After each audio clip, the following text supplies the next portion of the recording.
Welcome to the Eden Prairie History Special. I'm Heidi Sire. And I'm Rena Sargentopoulos. You know, we're coming to you today from a coffee shop, the Dunn Brothers Coffee Shop. It seems like a rather modern place to host a history special, but this building actually has a lot of history. It used to be the Smith Douglas Moore House, and now they've transformed it. We're going to learn a lot about the other cool historical buildings and things going on in Eden Prairie.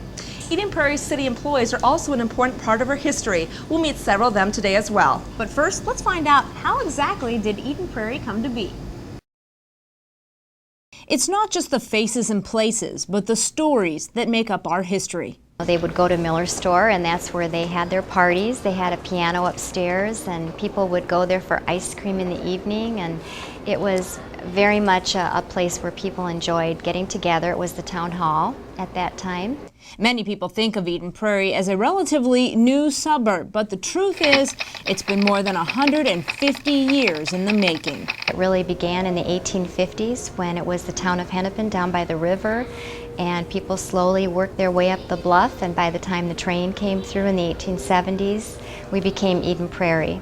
A lot has happened between then and now, and for hundreds of years before that. Long before white pioneers laid claim to this land in the 1850s, Native Americans lived here. In fact, the Dakota and Ojibwa tribes fought over the land for more than 100 years. Their last battle took place in 1858 on the bluff behind what is now Lion's Tap. The Indian uprising occurred, and it had a lot to do with the debate or the fight over the land with white men coming in. Settlers from Ireland, Germany, and the eastern states moved in and started a small farming town. By 1855, every bit of Eden Prairie's land had been claimed, purchased for exactly $1.25 an acre. The town's first official meeting was held 3 years later in 1858. The same year, Minnesota became a state. At that point, Eden Prairie was still referred to as the town of Hennepin. The inspiration for the city's name didn't come until Elizabeth Fry Ellett came to town. Ellett was a female author visiting from out east. She was taking a sightseeing trip, going along the river heading towards Lake Minnetonka, and she thought that Eden Prairie was the Garden of Eden, that it was so beautiful with the prairie flowers growing up on the bluff coming up from the river. And she basically named it Eden Prairie at that time. And believe it or not, over the next 100 years, not much changed in Eden Prairie. Well, up until 1960, there were only 2,000 residents in Eden Prairie, and everyone was really a farmer. In the 1960s, Eden Prairie became a boom for housing developments. The city started growing and hasn't stopped. From roughly 2,000 residents in the early 1960s to roughly 60,000 residents in the early 2000s. And Eden Prairie is no sleepy suburb. It has also become the place many businesses want to be. Really, that kind of happened in the 80s when we really started experiencing that kind of growth, going from a bedroom community. In fact, about 60,000 people also work in Eden Prairie, making it the perfect combination of business and pleasure. So the next time you're shopping at the mall, driving to work, or going to sleep, remember that spot used to be someone else's home, someone else's farm, but now it's all part of our history. You know, Eden Prairie not only has a rich history, it also has a rich history with its employees here at the city. That's absolutely right. Dave Lindahl, for instance, has been here a really long time. Not too long. That makes you sound old, doesn't it? But you were also born and raised here. So tell us a little bit about what you do here at Eden Prairie and how long you've been here. I hate to admit how long I've been here. It's been a long time. I've been here 19 years. But I am the Economic Development Manager for the City of Eden Prairie, which kind of means a lot of things. I'm the business liaison, or I'm the liaison to the business community, I should say. I handle all the city's real estate matters, and I'm kind of the pitch man for the City of Eden Prairie. I'm out trying to bring development into Eden Prairie. Well, Dave does have the next story for us, and it's all about the Anderson Schoolhouse. Even Eden Prairie's earliest settlers understood the importance of public education. The classroom size obviously varied year to year because sometimes there were 2 or 3 families, each with 4 or 5 kids, and that was the entire student population for that school for a couple of years. In the 1880s, the community built 4 one-room schoolhouses, one in each quadrant of the town.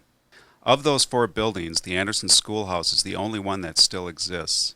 In 1924, the 4 schoolhouses were decommissioned, and it was the choice of the citizens of Eden Prairie to consolidate their schools.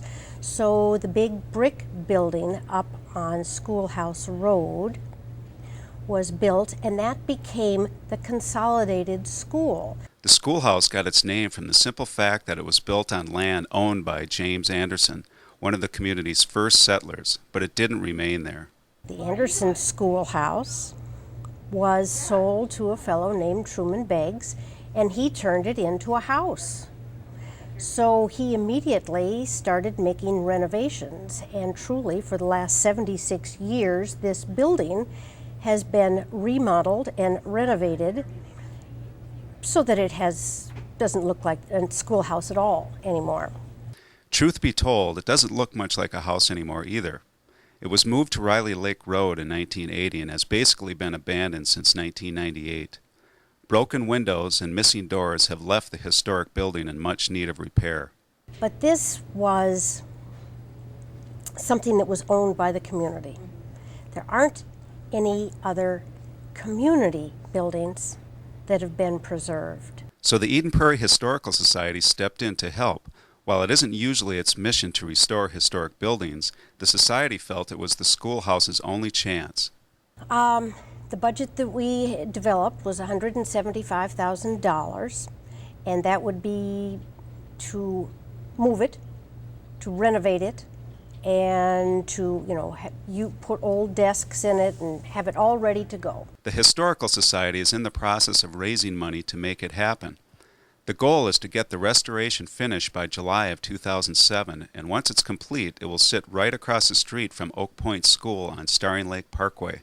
What we wanted most was to give the schoolhouse back to the school children so that it could be used and programmed for education and enjoyment. So the building will actually be donated to the school district when it's done, and hopefully generations of other Eden Prairie students will get to learn from it too.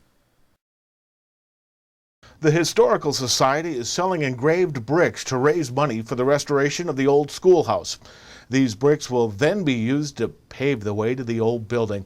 Fundraisers are hopeful that the program will get people interested in preserving history while giving them a chance to become a part of it, too. You've probably heard the saying, a picture is worth 1,000 words. Well, an even better way to learn about the history is through the eyes of somebody who's lived through it. This is John Rogers now, but take a look at him then. We didn't have electricity until 30 or 31, I'm not sure just when. John was born in Eden Prairie back in 1925. His father was an Eden Prairie farmer, as was his grandfather. We had a big herd of cows, and big at that time. And then we did farm work. Then in the evening we'd go down swimming, walk down to Riley's Lake. John remembers those swimming trips fondly, mostly because his family didn't have indoor plumbing until his senior year in high school. We would go down there just about every night. That served as a bath as well. John's mother was a teacher at the one-room Gould School until she met and married John's father. The two were in a play together put on at Miller Hall. She was a great pusher for the consolidated school. John attended the consolidated school and graduated back in 1942. We only had enough members in our class for basketball and baseball. And with only 20 people in his class, you got to know everyone pretty well. Our buses were a little different in those days. They had 4 rows of seats running lengthways in the bus. There was 4 buses and they picked up all the kids. After 80 years and countless modern inventions, John says the biggest difference between now and then is the people. We knew pretty much everybody in town. Now, 60,000. It's a big change. Big change. For the better? We're ready to meet another employee who's actually been here for a long time, Scott Kipp. He works in our planning division. And Scott, how long have you been here? Well, I've been here since 1984. It's been about 21 years I've been here as a planner. As a planner. And you were telling me once, Scott, that It was the first cold call that you ever made to the city and the first job that you took. Did you think you were going to be here this long? Well, I actually had another job, but I'd been laid off, and so I took a couple weeks off and thought, well, it's about time I start looking for a job, and so the first call I made was to the city of Eden Prairie. I used to have hair when I started here, but if you think I've been here for a long time, you should take a look at these photos at the Eden Prairie Center. To really get a taste of the old times in Eden Prairie, you have to picture it. This is the Tuckey Homestead and Post Office. These old photos hang on the walls at Eden Prairie Center, serving as a reminder that the past is very different from the present. This is the Gamble Clark Homestead, and this is where the Eden Prairie Water Tower is across from the mall. The pictures are courtesy of the Eden Prairie Historical Society.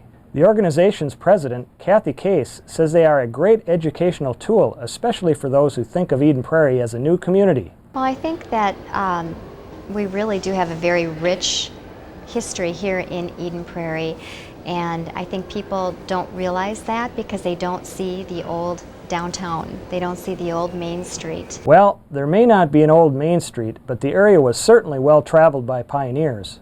This picture is of the mill site that was right on Pioneer Trail, and you can see the bridge. It's pretty amazing, all built out of timber. With the photographs come stories passed down from generation to generation, and those stories can sometimes answer some pretty important questions. Ever wonder why they call it Purgatory Creek? But I know that Purgatory Creek was named that because the first settlers that came were so miserable with the mosquitoes, and they were all camping alongside Purgatory Creek, and one said, "This must be hell," and the other one said, "No, it's purgatory." Churches, homes, and businesses, like today, were all part of Eden Prairie's past. This is the Eden Prairie Creamery, and this was on Eden Prairie Road, right across the street from where Miller's store once was. And while most of these structures are no longer standing, the history, stories, and memories have withstood more than 150 years and counting. You know, cemeteries probably aren't a typical place for a walk, but they're a great place to learn a little bit about the city's history. On a beautiful fall day, there's nothing like a brisk walk to enjoy the changing colors. People in Eden Prairie can be found walking across streets, sidewalks, and cemeteries. That's what about 30 people did this past fall for the city-sponsored Cemetery Walk. The purpose of the Cemetery Walk is to be a fun way to learn about the history of Eden Prairie and some of the early settlers of Eden Prairie. Bringing together 6 actors, 2 cemeteries, and 1 fictitious cemetery caregiver brought to life Eden Prairie's history. Tonight I will be telling everyone who's here a little bit about my history, about my husband and my trip, about our children, about what we experienced with Native Americans when we moved here, and just a little bit about our lives. Though the Cemetery Walk is only done every other year, lots can be learned about Eden Prairie's history on your own walk through the cemetery. Eden Prairie has 2 cemeteries, one that's city-owned and one operated by a private association. So it's supposed Pleasant to be Hill Cemetery started up back in 1885 and is now in the care of the Parks and Recreation Department. Park maintenance workers take care of it. It is the burial site of a number of Eden Prairie's first pioneers, such as the Andersons, who Anderson Lake Parkway is named after, and the Goodriches, McCoys, and Tuckeys. Across town at the Eden Prairie Cemetery, you can find more pioneer names, including the Starrings, whose Starring Lake is named after. The Starrings arrived in Eden Prairie back in 1854 and opened Eden Prairie's first post office. Another stone of interest is that of Joseph Graham. A former slave, he came to Eden Prairie and he lived and worked with a number of the families here. After he died, one of the families he lived with bought him a headstone, but it was never put at the burial site. The Historical Society decided that it was time to get old Joe his own stone. And so just a couple years ago, the stone was placed in memory of him. Some of the stones show the wear of aging. This is an old grave. And some, unfortunately, show signs of foul play. This stone was once adorned by a porcelain picture, but after 66 years, it seems to have disappeared. So even if you miss the cemetery walk, there's a lot of history that you can discover in cemeteries. And that's a fact that's set in stone. We mentioned that we were in the Smith Douglas Moore House. You know, this building was built back in 1877, a long time before Eden Prairie started its fire department, and a really long time before these next 2 guys joined that department. Then you'll know just what to do. It was 1973. Richard Nixon was president. The #1 song was Tie a Yellow Ribbon by Tony Orlando and Dawn. A yellow ribbon around the old tree.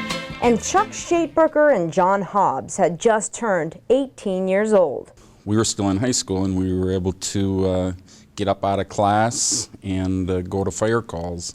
For 32 years, the two friends have served side by side as volunteer firefighters in Eden Prairie. It's a great experience, and you learn a lot. And in all that time, the only thing that has stayed the same is their friendship. Well, we only had about 10,000 people at the most, and not that many roads like we have today, and we didn't have the cul-de-sacs that I can remember. So. The city certainly has expanded. The uniforms have changed, and so has the way they fight fires. Look at the technology. They're always coming up with something different to how to put the fire out and everything. And after more than 3 decades, one more thing is about to change. What I'd like to do is read their 2 retirement letters and then have them both come up here together. Eden Prairie Fire Department will now fight fires without Chuck and John. The two friends are retiring together. I don't think words can really fully, appreciate what we all owe to these 2 fine people. So. With them, they will take tokens of appreciation, the admiration of their peers, and more memories than you can count, both the good and the bad. It's not always been good times either, unfortunately. We've seen our share of death, and there's incidents that'll never leave us. The kids that die in your hands or out in front of you in sight, that's always a tough one for us to swallow. And it was a tough decision for the two men, but retirement will allow them to spend more time with their families. And after 32 years of volunteering, they deserve it. We've been in the city and watched it grow. We grew up here together, and so our homesteads are still here. So don't expect the former firefighters to send postcards from Florida. They plan on sticking around, especially since both their full-time jobs are working for the city of Eden Prairie. It's just been wonderful. I just don't have enough words. You guys are just great. Well, John Hobbs continues to work for the city of Eden Prairie in the street maintenance division, while Chuck here continues to work in the fire inspections division. Now, Chuck, it's my understanding that those of you who have had involvement in the fire department over the years are quite proud of its history. Can you tell me a little bit about that?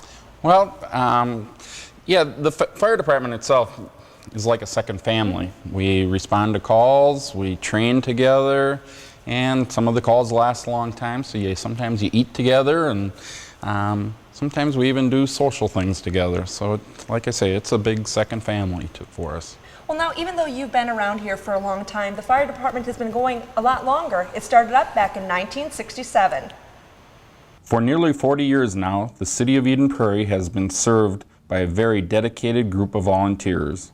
Well, I think what people really should take away from Eden Prairie Fire Department is the founding members of our fire department, really led by a guy named Ray Mitchell, set the bar very high for what the citizens could expect for fire service and the involvement of the fire department in the community. Chief George Espenson is the city's first full-time fire chief, and he continues to help raise that bar. But he's very quick to point out that the heart and soul of this operation is its volunteers. We've been very fortunate, even in this day and age when recruiting and retention is a big problem with a lot of volunteer or paid on-call departments. We are very fortunate that we have a community that really supports us and a lot of people that are willing to give up a lot of their time to be part of this organization. It all started back in 1967. The city's first chief, Ray Mitchell, headed up a group of men that thought Eden Prairie should have its own fire department. Back then, they were on the cutting edge.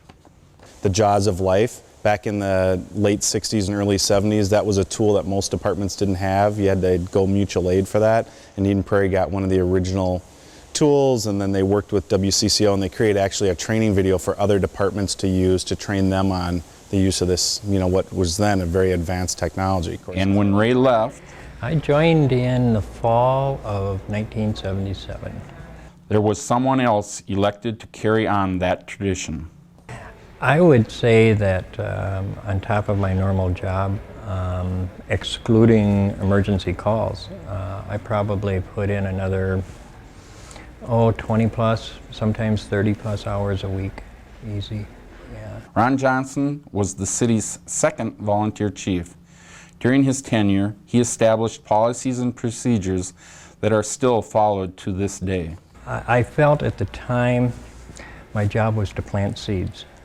And from there, as time went on, future crops would be raised, and they have been. It's not the only thing that has grown. The city of Eden Prairie has gone from a small farming town with a few thousand residents to a booming suburb now boasting over 60,000 people. A lot of changes from one fire station to 3, and they're in the process of building a 4th. Spencer Conrad was the third and last volunteer chief. I was 28 years as a volunteer, and 28 years that is, and then 13 years as the volunteer fire chief. He says keeping the volunteer tradition alive was his goal, and it wasn't always easy to do. During the daytime, you're asking people to leave work. Maybe they work nights, you're asking them to get out of bed during their nap time, or same thing in the evening. So it's quite a bit of dedication. Over the years, people have come and gone from the fire department, but there are a few things that have remained constant. I think once you're a brother in a fire department, you always are. The camaraderie, the history, the excitement that gets in a firefighter's blood never goes away. A lot of people, they'll say, no, I don't miss it, but down and dirty, a guy has to. I mean, there's no way you can't. And as the department grows, soon to nearly 100 volunteers, those traditions will continue right along with the duty, honor, and courage that have always been there.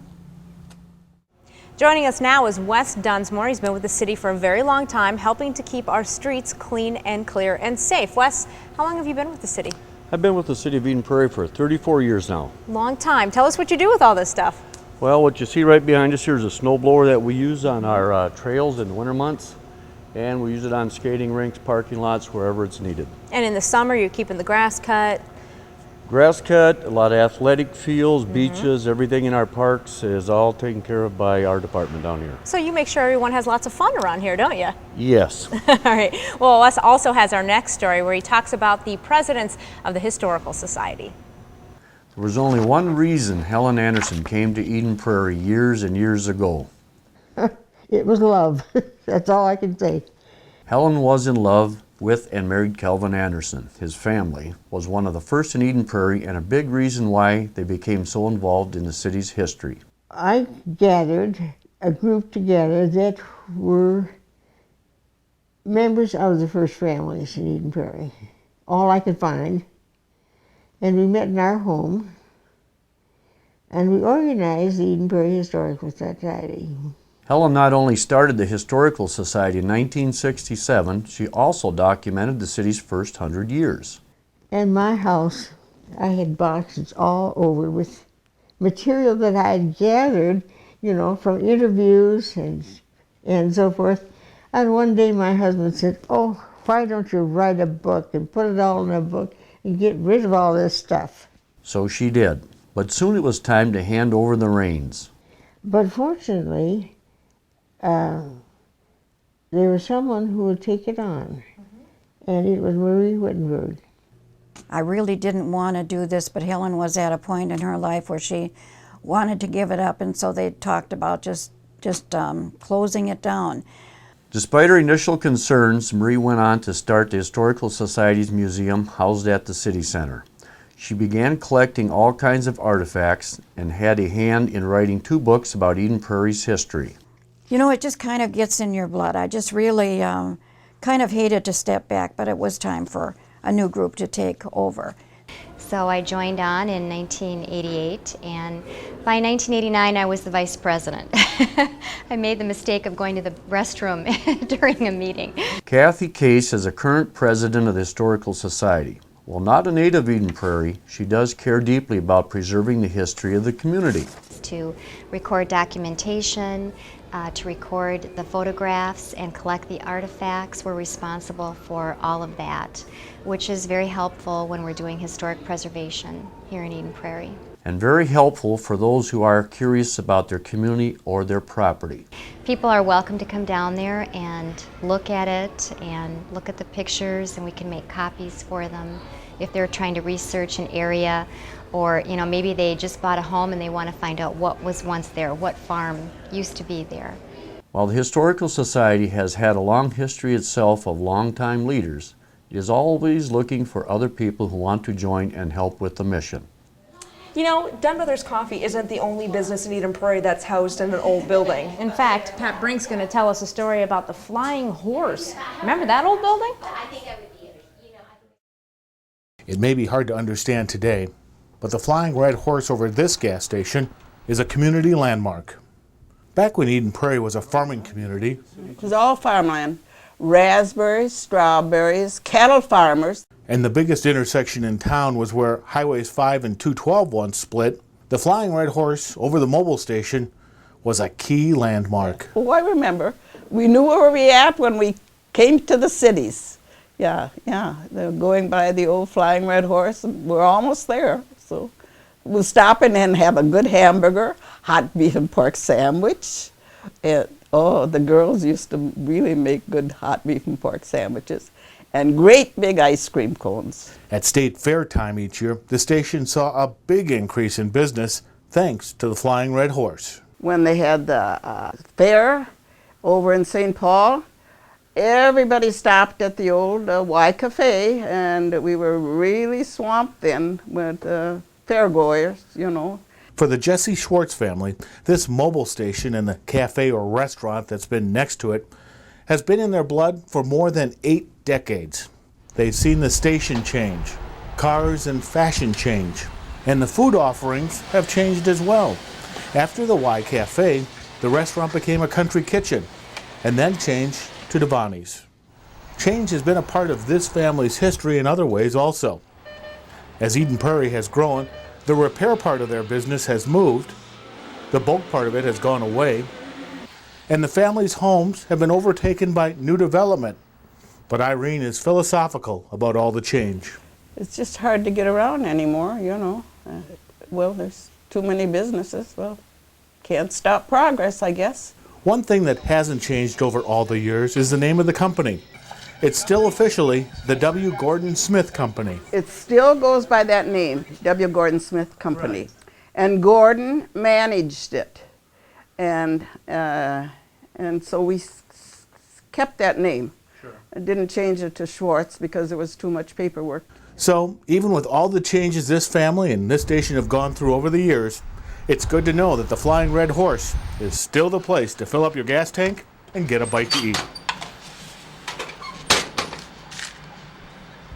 The city of Eden Prairie has had its hand in the restoration of a number of buildings in Eden Prairie. Here's a look at a few of those. Amongst a flurry of modern homes and new developments remain several buildings of a different sort. This is the J.R. Cummins house. It was built in 1879. Buildings that bear a bit of Eden Prairie's past thanks to the historic preservation efforts by the city of Eden Prairie. And there's no one better to talk to about these efforts than John Gertz, the city's historic preservation specialist. Let's take a look at 3 of the buildings that the city has worked to preserve: the Cummins Grill House, Riley Jake's Barn, and the Smith Douglas Moore House. A lot of work's been done in here to restore it. The Cummins Grill House was built back in 1879. And most recently, last year, we did a lot of renovations on the exterior of the building, and we hope to eventually get to the interior of the building as well. The lumber in this house also has local ties. So all of the trim on this level is butternut, locally grown, very likely cut, fit, and installed by John Cummins. There was no bathroom in the house until 1946. Okay. It was all outdoor plumbing. Another unique feature of this house is the ice box, which early pioneers used to keep their homegrown produce fresh. Down the road, Eden Prairie's agriculture origins come to life at the Riley Jake's Barn. But it's more than just a barn that makes this spot historical. If you look at the house, the barn, the 1890 granary, they haven't changed much since they were originally built. And it's that type of integrity that makes these buildings historically significant. This dairy barn was built in 1928 from lumber harvested from locally grown trees. It was acquired by the city in 1990. We were able to take the barn, adapt it to this new use, and do that without changing the overall character of the barn. Both the Cummins House and the Riley Jakes Barn now serve as sites for city-sponsored recreational activities. We added a stage for theater productions And other community events. For the coffee lovers, there's the Smith Douglas Moore home, which is occupied by Dunn Brothers Coffee. I'd say overall the house is like one big artifact. This house was built in 1877 by Sheldon Smith. One of the original pieces that he put in this house were beautifully crafted wooden doors. Doors that a different owner removed, but they weren't lost forever. When we found them, it was like a treasure because these doors have the original wood grain finish. They're beautifully done. The same owner who took down the doors put up something else, a stained glass bay window which he created. The historic significance of these three buildings is why the City of Eden Prairie sought to preserve them. If those are not there, then the history of your community just becomes a written document. We have John Conley here from the police department. And John, if I understand correctly, you've been here with the City of Eden Prairie for a number of years. How long exactly have you been here? I've been with the City of Eden Prairie for 29 years. I've worked in the police department that entire time. I'm currently assigned to the traffic unit in our patrol division, where my main responsibility is responding to Eden Prairie neighborhoods to address traffic concerns in those areas. We enforce the law that applies to the different violators in those neighborhoods. Great. Well, next up, John is going to tell us a little bit more about how historical preservation is impacting the City of Eden Prairie. Why is preserving the past so important? Some say it will help promote Eden Prairie's future. Eden Prairie can still benefit from using those last few vestiges of the past that give us some character. Preserving historical buildings may not only be an educational tool, some studies show it may help draw people to the community. Businesses and residents who are looking to come and find a community to live in. The fact that we have the Riley Barn and events there and the Cummins Grill House and the Dunn Brothers Coffee Shop gets a lot of people. And it's not just because they make good coffee. And historical preservationists believe those same attractions will bring in tourists, particularly of the baby boom era. They have more free time and they become a little more affluent and have the time to spend. Also maybe a little less active. We're not doing marathons as much as we might have at one time, and so these types of slightly more passive tourism are really gaining, and that's where people spend more time and more money. Speaking of money, Jan Mossman of the Historical Society says it can save the community a lot of that too. With new construction, half is materials and half of the cost is labor for a new building. With rehabilitation, 70% of it is the labor, and the labor is local. So when you're rehabbing a building and using local expertise, you are putting, of course, the money back into the economy because those people are in your households, in your community or nearby, and they're spending money at the grocery stores. And in years to come, some of the same buildings we use today could become relics for the next generation to save. Well, the show's taken a great in-depth look at the past of Eden Prairie, and we're here with Scott Neal, the city manager today, to take a look at the future. But before we get there, let me ask you, how did Eden Prairie get to where it is today?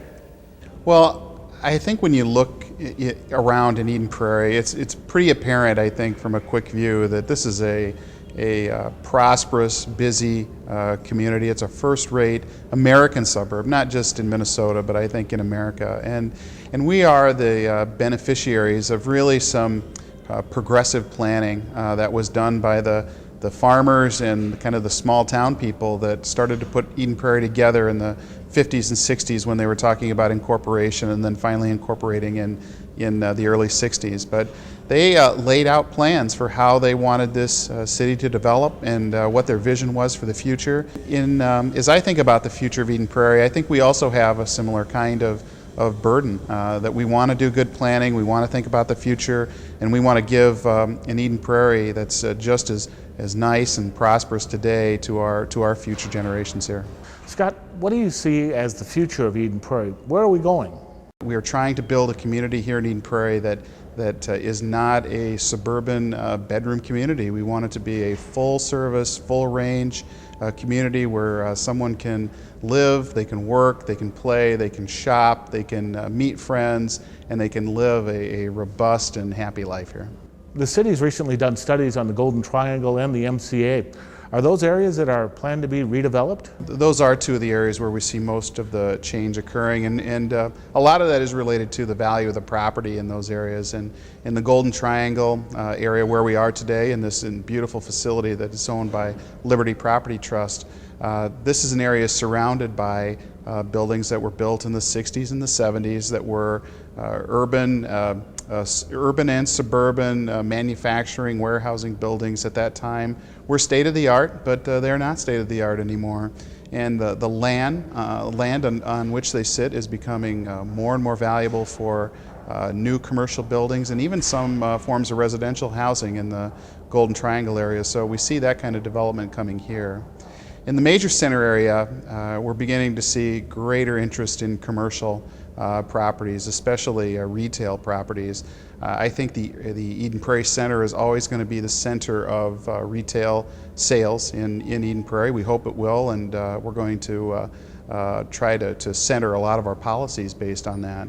But we see more and more retail establishments that want to come into Eden Prairie because we have the demographics that they're looking for, and so as we see more and more demand for land surrounding the Eden Prairie Center, we'll see more redevelopment of some of those 60s and 70s properties there too. Scott, you mentioned demographics in that answer, and obviously they're changing here in the city. We're beginning to see age demographics that look more and more like other more well-established communities that surround us, like Bloomington and Minnetonka and Edina.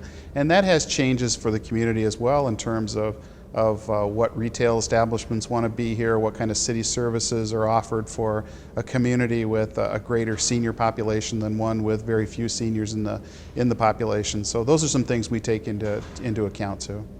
Thanks for watching the Eden Prairie History Special. We hope you were able to learn a lot about the community that you live in.